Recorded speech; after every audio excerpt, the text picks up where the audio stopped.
ഇതിന് വേണ്ട ingredients capsicum ചെറുതായിട്ട് അരിഞ്ഞെടുക്കുക. കഴിഞ്ഞ് ടൊമാറ്റോ എടുക്കുക. ടൊമാറ്റോവും ചെറുതായി അരിയുക. കുക്കുംബറും ഇതുപോലെ തന്നെ ചെറുതായി അരിഞ്ഞ് എല്ലാം കൂടെ നമുക്കൊരു പ്ലേറ്റിലോട്ടിടാം.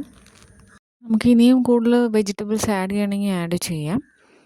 ഇപ്പം ഞാൻ എടുത്തിരിക്കുന്നത് ഇവിടെ ടൊമാറ്റോവും ക്യാപ്സിക്കവും കുക്കുംബറുമാണ്.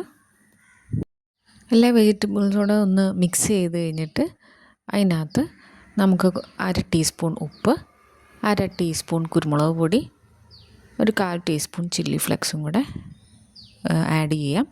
അതിൻ്റെ കൂടെ മയണൈസും കൂടെ ആഡ് ചെയ്ത് നമുക്കിനി ബ്രെഡ് പോക്കറ്റിന് വേണ്ടിയുള്ള ഇൻഗ്രീഡിയൻസ് എടുക്കാം. ഇനി ബ്രെഡ് പോക്കറ്റ് ഉണ്ടാക്കാനായിട്ട് 2 സ്ലൈസ് ഓഫ് ബ്രെഡ് എടുക്കുക. അത് സർക്കിൾ ഷേപ്പാക്കി എടുക്കുക. എന്നിട്ട് അത് നമുക്ക് ബീറ്റൻ എഗ്ഗിലോട്ടോ അല്ലെങ്കിൽ മൈദ കുറച്ച് വെള്ളത്തിൽ ചേർത്തിട്ട് അത് വെച്ച് കോട്ട് ചെയ്തെടുക്കാം. അത് കഴിഞ്ഞിട്ട് ബ്രെഡ് ക്രംസിൽ ഒന്ന് കോട്ട് ചെയ്തെടുക്കാം.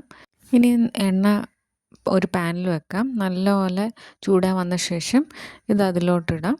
നല്ല ഗോൾഡൻ ബ്രൗൺ ആവുന്ന വരെ ഒന്ന് ഫ്രൈ ചെയ്തെടുക്കണം. ഇനി അതൊന്ന് തിരിച്ചിട്ട് അപ്പുറം ഇപ്പുറവും നല്ല ഗോൾഡൻ ബ്രൗൺ ആവണം. ഇതുപോലെ ഗോൾഡൻ ബ്രൗൺ ആയ ശേഷം നമുക്കതെടുത്ത് ഒന്ന് ഹാഫായിട്ട് കട്ട് ചെയ്യാം.